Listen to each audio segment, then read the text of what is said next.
Hello, beautiful souls. Welcome to another spooky reading vlog.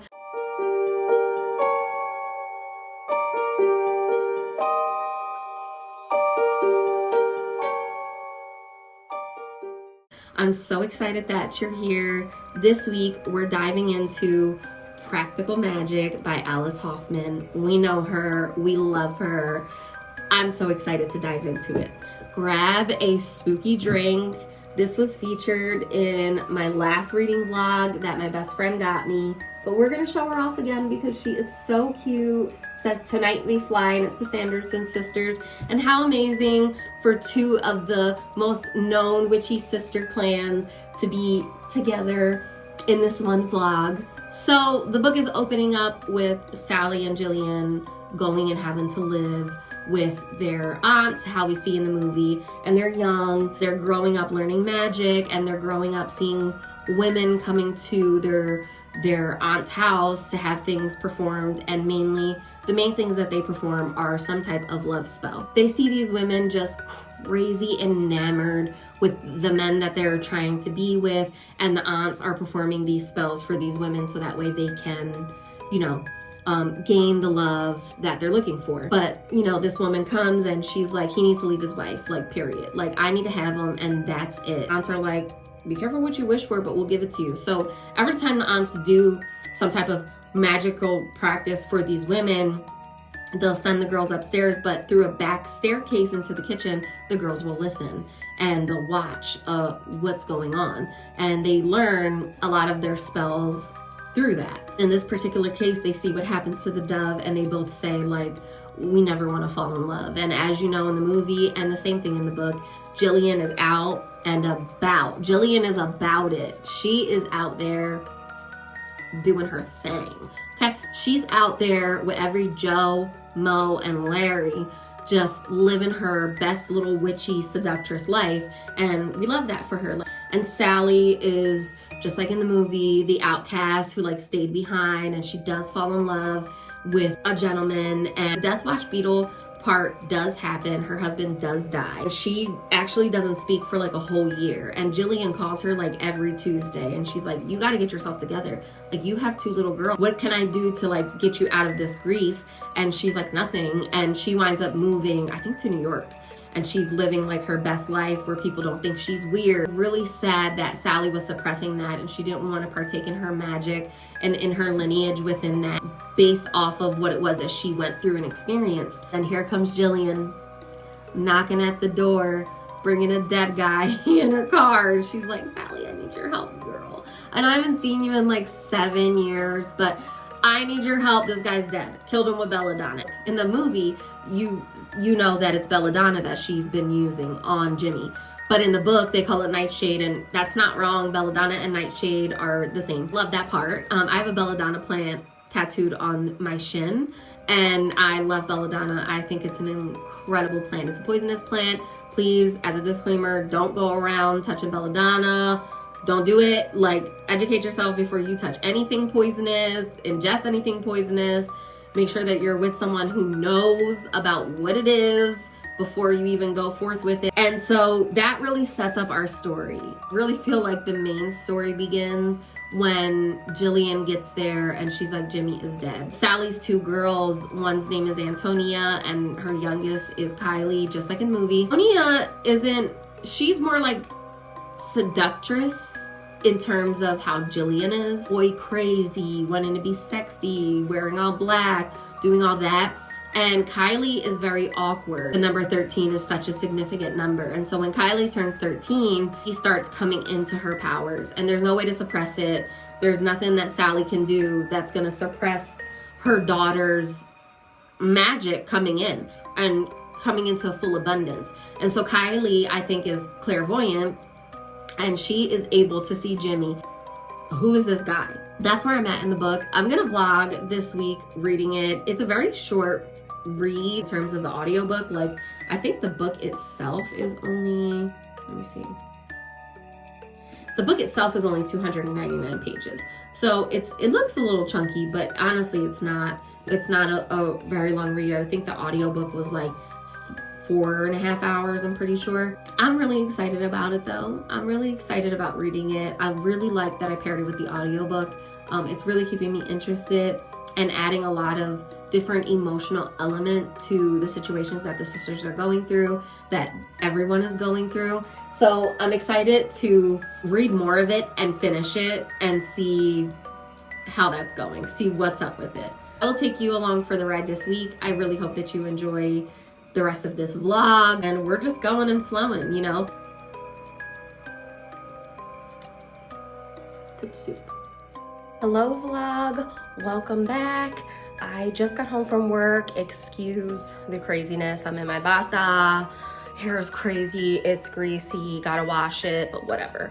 I am picking up Practical Magic again. It has been a crazy week at work, both jobs, and I am just finally getting able to dive into it. The last I left off, Kylie, 13th birthday, chopped her hair. Her mom was like, what the fuck, Jillian? Like, why would you do that to my child? There's that. Mom is pissed about Kylie's hair. Kylie is coming into her magic. She is seeing Jimmy underneath the lilacs or lavender, whichever one it is, I forget, plant. And she's like, all this crazy stuff that's going on in the house is because of that guy. Like, it's because of him. So I'm going to do the dishes, start cooking dinner. Tonight we're having teriyaki ground turkey with peppers and onions and white rice. And I am gonna listen to the audiobook of this amazing little book and just see what progress I make, and I'll check back in. Hello vlog, happy Saturday. We just got home from a long day of being out. And I am about to turn Practical Magic on and listen to it. We have our nephew Nico here, and we decided to have a Nico and Titi day, and what we're gonna do is carve some pumpkins. Yeah, so I'm gonna get cozy, gonna make some tea. I just had dinner. Gonna make some tea and get the night started. I'm gonna prep the table and set it up so that way we can carve some pumpkins. And I haven't carved pumpkins in such a long time. I'm so excited. So I'm gonna take you guys along with me, for me and my wife and Nico to carve a pumpkin. And I'm gonna listen to Practical Magic as well.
Hello, welcome to the wrap up of this week's vlog.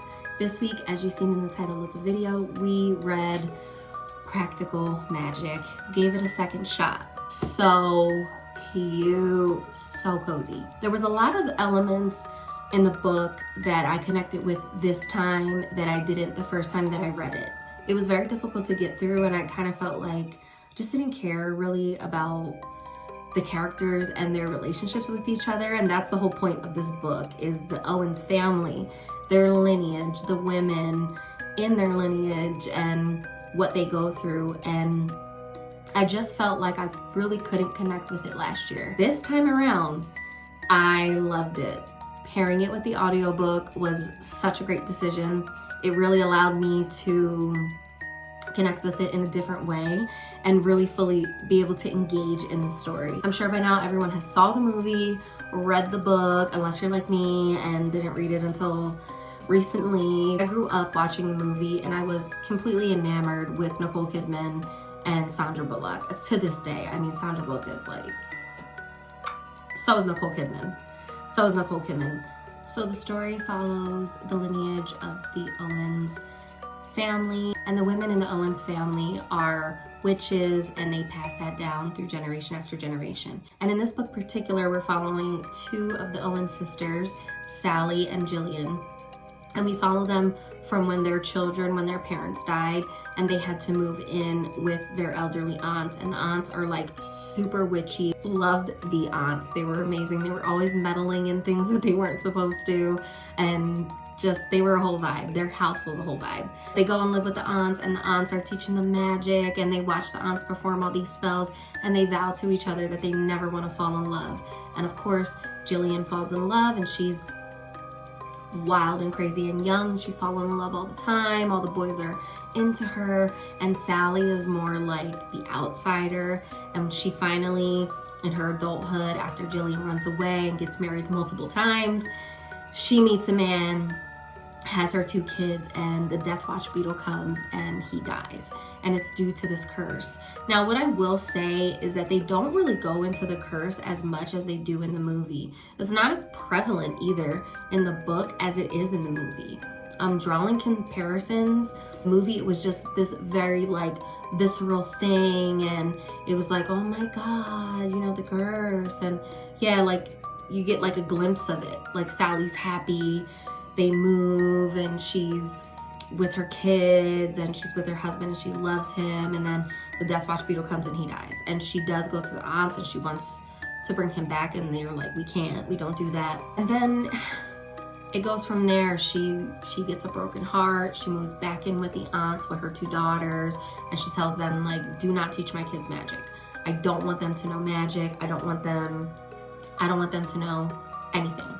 Jillian is still meddling around, and she winds up falling in love with, in the movie, I think his name is Jimmy Angelo, but in the book, his name is James Hawkins, and he's very much Jimmy Angelo. He's a bad boy, snake boots, got the ring, all those things, and he beats Jillian, and she does escape. Now, at this point, Sally has moved to Rhode Island, and she's living her life. She gets out of the aunt's house and she moves to Rhode Island, and she wants to, go forward living just a normal life where people don't call her witch, people don't call her daughters witch, and nobody knows really who she is. Jillian, of course, the mess that she is, shows up at Sally's door, and this is where the real story begins with the whole main story of the movie, which was Jillian is trying to escape Jimmy and overdoses him with belladonna, and he dies. In the book, we learn that it wasn't necessarily the belladonna that killed him. The aunts confirmed that it really could have been something different. She's under the impression that she murdered him. So they bury him, and in the movie, like, once all that is said and done, the cop comes, he's investigating, and in the movie they don't really say like exactly why they were investigating Jimmy in the first place, but in the book you learn that he was selling, to kids, and a lot of them were dying from them. It was cool to get that insight, because you don't really know too much about, that like they're looking for him because he's like a bad man, but you don't necessarily understand what he's done. And he has like a long record. When Jillian finds this out, she's like, what the fuck, What I really loved was really deep diving into the characters even a little bit more. Of course, a movie can't capture what a book can give you in detail and, really transport you into that place. Like, yes, visually, but when you read a book, you feel it viscerally, and that's different. So seeing, Sally and what she was going through, and in the movie, yeah, you see her and she's sad and you don't realize how much time is passing, but she didn't speak for a whole entire year, and the aunts took care of the girls and she was just like catatonic. That was really interesting to see how time was passing, and she was very just like, she couldn't get herself together because she was so brokenhearted because she lost the man that she loved. And then Jillian's life wasn't necessarily as highlighted as it is in the movie. Like, yeah, you do hear that she's with this man, or she's married this guy, or she's in this state, or she's moved here, or she's doing this. But it's not until she shows up at Sally's door with Jimmy dead in the car that she's really like super prevalent in the story. So I found that really interesting. I really liked too hearing Kylie and Antonia's stories as well, and how much they love the aunts, and especially Antonia. So I really love that element, watching the two girls grow up, and the whole story with Kylie, with her turning 13 and coming into her power and being able to see Jimmy underneath the lilac bush, and just this whole idea of this, you know, I think in the movie it was roses, but the whole idea of Jimmy making these flowers grow out of spite, and the whole town that Sally lives in is like enamored by these lilacs because they're growing out of season, and they're not supposed to be growing like this, but they are. And so like botanists are coming by and they want to know what it is that they're doing to make these lilacs grow like this. They can't say, you know, oh, it's his body fermenting the flowers, but it was his spite that was making it grow, honestly, because Jimmy's like unburying him, so he's exhuming himself out of his grave, and he's making the thorns grow. And so the aunts come and they're like, you don't mess with a ghost, like you need to get rid of this. And you know, they use the lie and they do everything that they need to do, and then everything is good. And I also felt like the relationship with Sally and the detective was kind of like rushed. In the movie, you know, he's definitely like a main character, you know, flipping the pancakes and doing all these things, and like none of that was in it. The spell that Sally does as a child is also not in the book at all either. She said that he'll have one green eye and one blue eye, and his favorite shape will be a star, and he can flip pancakes in the air and catch them. None of that was in there. So I do like that the movie had that, because it definitely added a richer element to when her and the cop did meet, because they were like star-crossed lovers, or they were like twin flames or something. They were in love with each other.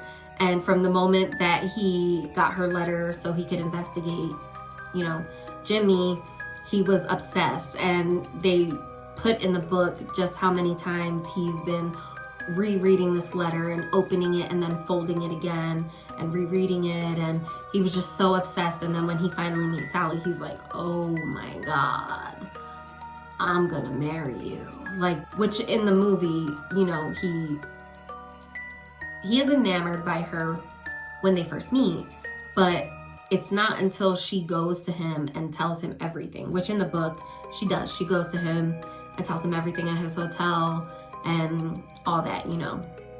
What happened in the movie happened in the book too, you know. She goes do that, and bing bang boom, wham wham wham, you know. Yeah, their love story was cute, and I liked how at the end he came back and, you know, he wanted to be in her life, and he showed up for Thanksgiving, and it was just super, super cute. I also love Jillian's redemption with love and her relationship with it, and how she really struggled with the fact that, like, in the movie you don't see none of that. Like, you don't see her in this happy relationship, and I really, really wish that they would have put her and Ben Fry's relationship in the movie, because I feel like it would have just added such a deeper richness to it. It was so cute to see her and Ben Fry's relationship, and how the moment he saw her, he knew, like, I'm in love.